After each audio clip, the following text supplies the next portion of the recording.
Şimdi arkadaşlar şöyle koton bir ipim ve şöyle 3 numara şişim var. Ben misinalı tercih ettim ama siz normal şişle de yapabilirsiniz. Aslında mavi patiğin örgüsünü izleyenler varsa onun aynısı başlangıç, temel, tabanı diyebilirim. Mavi patiğimi izlemek isteyenler için sağ üst köşeye link bırakıyorum. Yine de ilk defa videoma gelen arkadaşlar için ben taban nasıl yapılır yine tekrar baştan anlatacağım. Öncelikle şişime 35 tane şöyle ilmek atıyorum.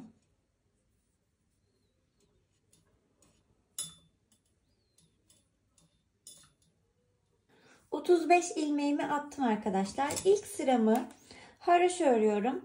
Ben haroşayı önden alarak örüyorum. Yani şöyle şişimi geçiriyorum. İpim önde, doluyorum ve çıkartıyorum. Bu şekilde sıra sonuna kadar devam ediyorum.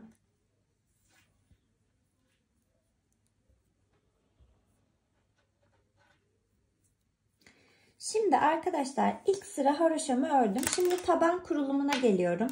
Taban kurulumunu yaparken 4 toplam önlü arkalı 8 sırada taban kurulumunu gerçekleştireceğiz. İlk sıra için birinci sırayı şöyle haroşa örüyorum. Ve şöyle elimle önden ipi döndürerek gizli bir arttırma yapıyorum. Ve şimdi 16 tane haroşa örüyorum.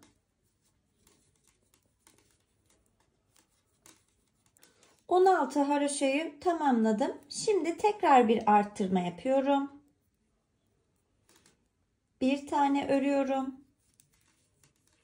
Ve tekrar arttırıyorum. Şimdi orta kısmında 1 ve kenarlarında 2 arttırma oldu. Buralarda da 16 arttır 1. Burada da aynı şekilde 16 tane öreceğim. Son bir ilmek kala bir arttırma yapacağım. Ve son ilmeğimi alacağım şişime. Ters yüzüne geçtiğimde normal haroşa devam ediyorum. Arttırma eksilme yapmıyorum. Bu şekilde örgüme devam ediyorum. Nasıl? Sistem şu aslında. Birinci sırada bu kenarlarda 1 yaptık. Ortada 1 bıraktık. Ve 16 idi. İkinci sırada 2 yapıyoruz. 3 yapıyoruz. 4 yapıyoruz. Ve ortası da 1, 3, 5, 7 olarak gidiyor örgülerimiz. Aralardaki sayılar hep 16 ve bu 16'ları ve söylediğim rakamların arasına her zaman arttırma yapıyoruz. Yani bu ne demek oluyor arkadaşlar? Şimdi birinci sırayı ördüm. Arkayı normal haroşa ördüm. İkinci sıraya geldim. 2 ördüm, 1 arttırdım. 16 ördüm, 1 arttırdım. 3, 1 arttırdım. Yine 16 arttır 2. Ördüm arka yüzünü. Tekrar düz yüzüme geldim. Yani bu sistem burada bu sefer 3, ortası 5. İşte sonraki sırada burası 4, ortası 7 oluyor. Aralar hep 16. Arkalarda işlem yapmıyoruz. Bu örgülerimi tamamladığımda tabanımı bitirmiş oluyorum. Şimdi ben bitireyim ve öyle geleyim. Bu kısmı anlamayan varsa tekrar bana yorum olarak sorularını iletebilir.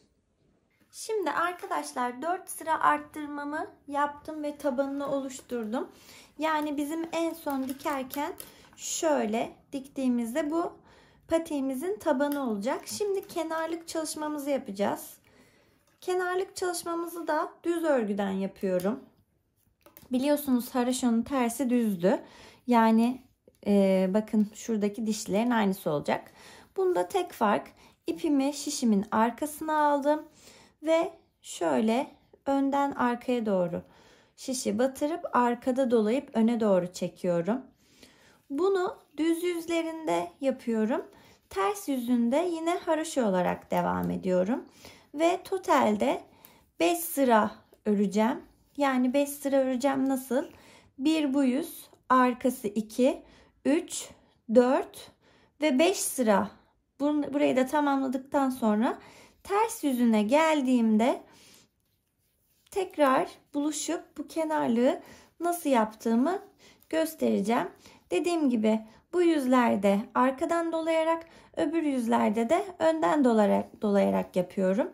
Burada bu arada şunu da söyleyeyim. Ben son ilmeklerimi örmeden şişimi alıyorum. Dikişim daha düzgün olsun diye. Ama bunu da yapmak zorunda da değilsiniz. Bunu da söylemiş olayım. Şimdi arkadaşlar sıralarımı tamamladıktan sonra da böyle gözüküyor. Bu kenar kısmı olacak. Diğer tekini örmüştüm. Oradan göstereyim size. Bakın şuradaki şu sert gibi görünen şu kenarlarını yapacağız şimdi. Bunu nasıl yapıyoruz? Hemen gösteriyorum. Arka yüzünde sıramız. Bakın şimdi bu sıra şurada. Bakın şurada şu örgülerimin sırasının alt kısmında. Şöyle şurasına denk geliyor. Hemen bunu buradan şişime takıyorum. İkisini beraber önden alarak örüyorum. Yine bu sırayı takip ediyorum. Bakın. Şöyle iyice göstereyim. Takip ediyorum. Bakın şurası. Şöyle aldım. Ve birlikte ördüm. Bu şekilde bakın takip edince zaten ilmeğin altında hemen kendini gösteriyor. İkisini birlikte ördüm. Sıra sonuna kadar bu şekilde devam ediyorum. Bakın ördükçe düz yüzünde şöyle zaten kenarlığım oluşuyor. Bunu ördükten sonra da az önce yaptığımız gibi bu sistemin aynısını da öreceğiz. Bu sefer de şu üste kadar olan kısmı, yani tam şu kesmelerimize gelmeden önceki şu kısmı oluşturacağız. Bunu da önlü arkalı sayacak olursak 8 sıra öreceğiz bu sıra bittikten sonra. Yani bu sıra bitince düz yüzüne geçeceğiz ya. 1, 2, 3, 4, 5, 6, 7, 8. Ön sırada 9. sıra olacak. 9. sırada buluşacağız. Tekrardan. Özellikle böyle tek tek ince ince her sırayı anlatmıyorum. Hem çok sıkıcı olmaması adına hem de hep tekrarlanan şeyleri yaptığımız için yani anlaşılır olduğunu düşünüyorum. Ben mesela bazen videoları izliyorum, böyle çok konuşuyorlar, çok böyle, yani şu an yaptığım gibi gereksiz. O yüzden daha net ve akılda kalıcı şekilde anlatmaya çalışıyorum.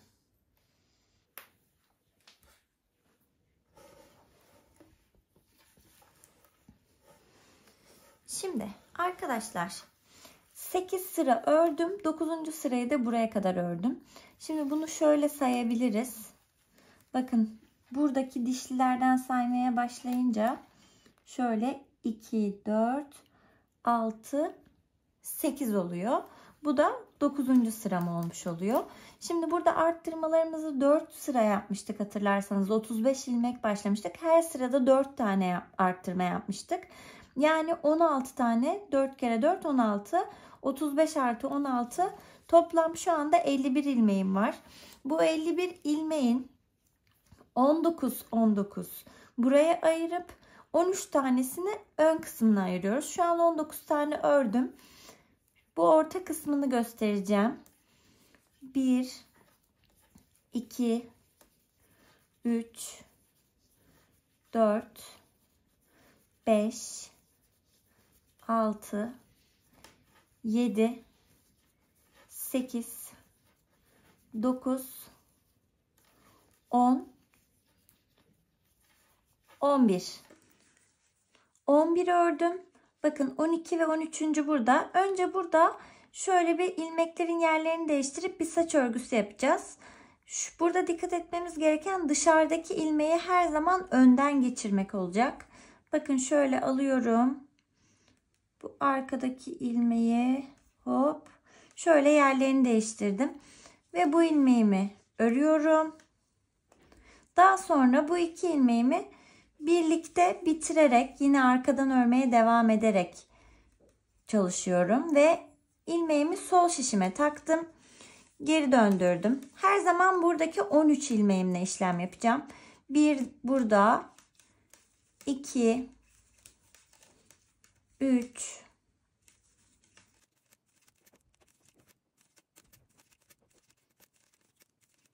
11. Şimdi burada da yine aynı şekilde düz kısmından düşünürsek dışarıdaki ve önden geçirilen şu şekilde oluyor. Bakın şöyle, ilmeğimiz kaçmasın.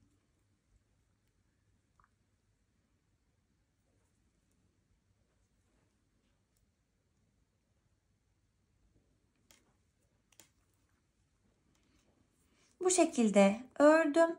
Bu sefer de ön taraftan şöyle alıp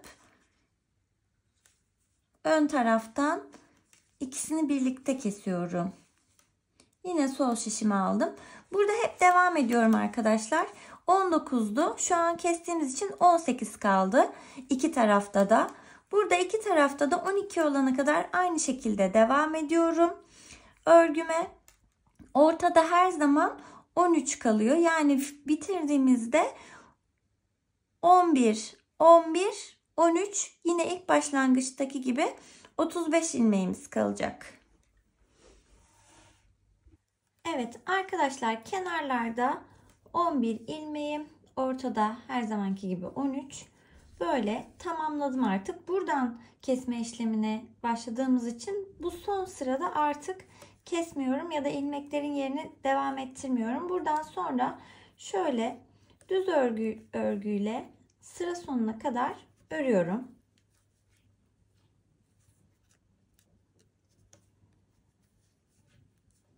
Bakın burun kısmını da tamamen yapmış oldum. Şimdi bileğindeki lastik kısmına geleceğim. Lastik kısmımı da bir ters bir düz şeklinde yapıyorum. Bunu da hemen göstereyim. Önce önden alıyorum. Sonra ipimi arkaya alıp arkadan doluyorum. Bir önden bir arkadan yapıyorum arkadaşlar. Ben 20-22 sıra aralığında yapacağım. Bu kadar uzunlukta yaptığımızda hemen göstereyim diğer modelimden. Şöyle oluyor. Bakın açık hali de bu şekilde. Bu uzunluğu istediğiniz gibi değiştirebilirsiniz. Bunu da ördükten sonra son aşamamız olan dikiş kısmına geleceğiz. Ve artık patiğimizin sonuna doğru yaklaşmış oluyoruz. Arkadaşlar bakın, ben bilek kısmını da tamamladım.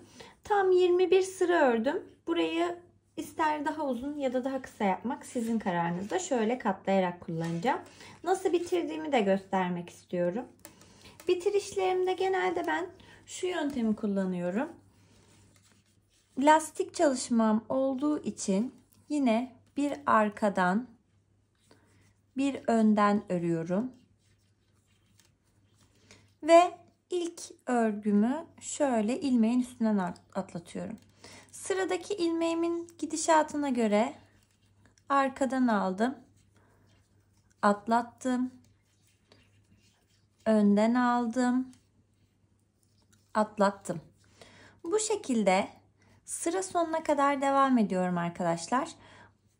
Bu bitirişi yaptıktan sonra aslında işlemim bitmiş olacak. Direkt şöyle bakın, buradan şöyle dümdüz birleştirip diktiğimde patiğim hazır olmuş olacak. Bakın arkadaşlar, tüm dikiş işlemlerim bittikten sonra da şöyle görünüyor. Bakın şöyle yakından göstereyim.